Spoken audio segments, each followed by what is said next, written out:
you know, there's certain types of directors in Hollywood. We got some directors, big time directors, where their name a lot of times actually push the movie.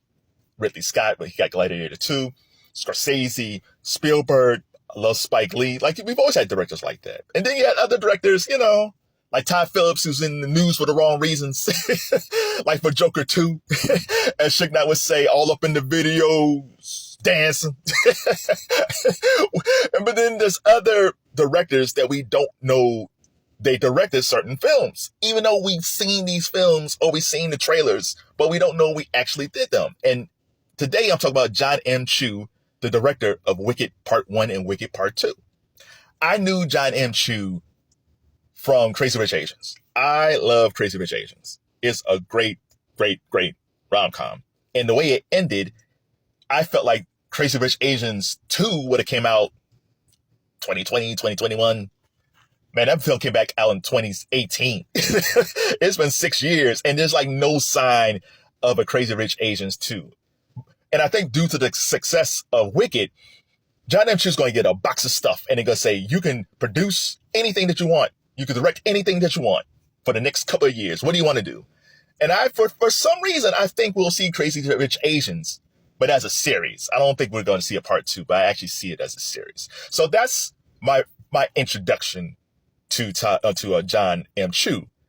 What I didn't know about Jon M. Chu, because Collider had this listing of all his top films. I was like, oh my God, he did all these movies? I had no idea. He's one of those guys who's just been grinding for years, and we probably didn't notice. So I'm going to give you a list of his films that led him to get to Wicked. Number 5, Step Up 2 and Step Up 3. So Channing Tatum and Jenna Dewan was in the original Step Up. They met, they fell in love, they had a kid. It was like the happiest couple in the world 10 years ago. Now they're divorced, had a bit of divorce. Jenna tried to get some of Channing's Magic Mike money, who was bad, but they recently settled. But so Jenna and Channing are gone after Step Up 1. So somebody had to direct Step Up 2 and 3, right? And this was where Jon Chu comes in. That's 2008 and 2010.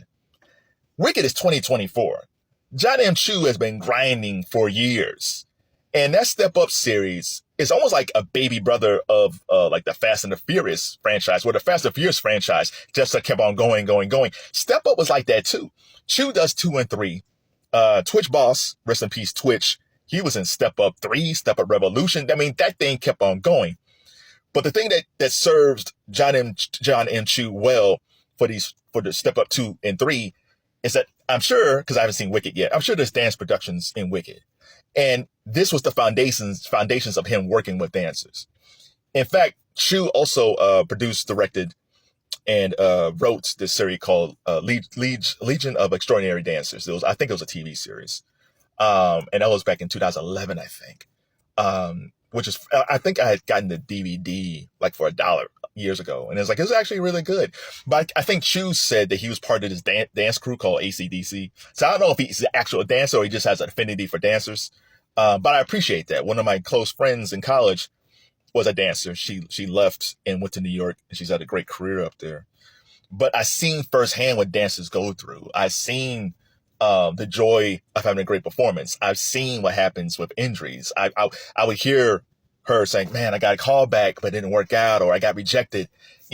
Dancers is just one of those people in Hollywood or just New York and whatever, where we see them all the time and we don't know their names, but they do fantastic work. When you see the Nutcracker during the Christmas season, we don't know who these people are. We just know it's a beautiful performance. When you watch a music video and you see all these dancers, like, oh man, they look great. We don't know their names for the most part.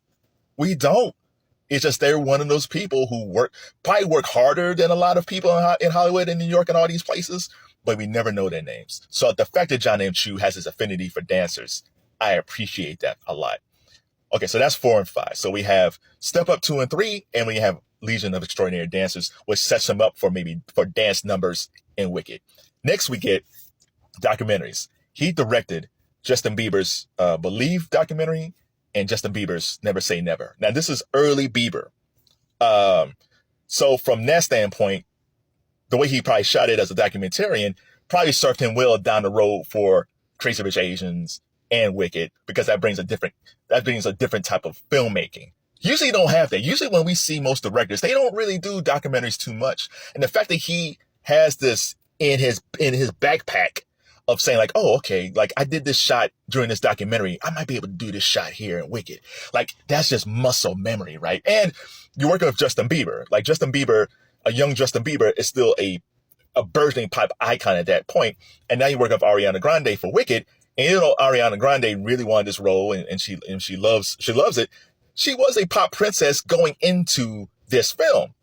And sometimes how Hollywood people or actors act versus a pop icon acts are two different ways. You might have to talk to them in a different speed in a different way.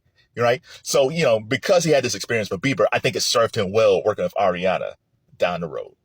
All right, so that's number 3. Number 2, G.I. Joe Retaliation. Now, that came out in 2013. So Chu missed Channing Tatum in the Step Up movies, but he got to direct Channing in G.I. Joe Retaliation with Channing and The Rock. So that film was poised to be a big smash. Think about it. You got Channing Tatum. He's coming off Magic Mike. You have The Rock, who was just really getting his groove back again after the Tooth Fairy. This film was probably what the studio probably hoped that this was going to be a franchise, and it didn't work. Now, from a blockbuster standpoint, there's a lot of anticipation from the studios about Wicked for the success of Wicked.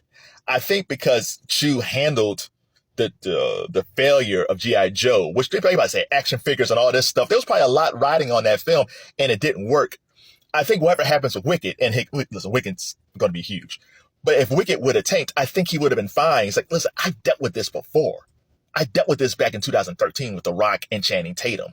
If this works or not, I know how to deal with this. So again, either way, Chu knows how to handle success or failure because of what happened in G.I. Joe. Plus, he's directing like big iconic actors once again, which prepares him down the road for whoever he works with, who's a big time actor. So there's that. And then we get to the top. In the Heights. In the Heights was Lin-Manuel Miranda's first huge Broadway musical. A lot of people just go back to Hamilton. They just know Hamilton and that's it. In the Heights was huge.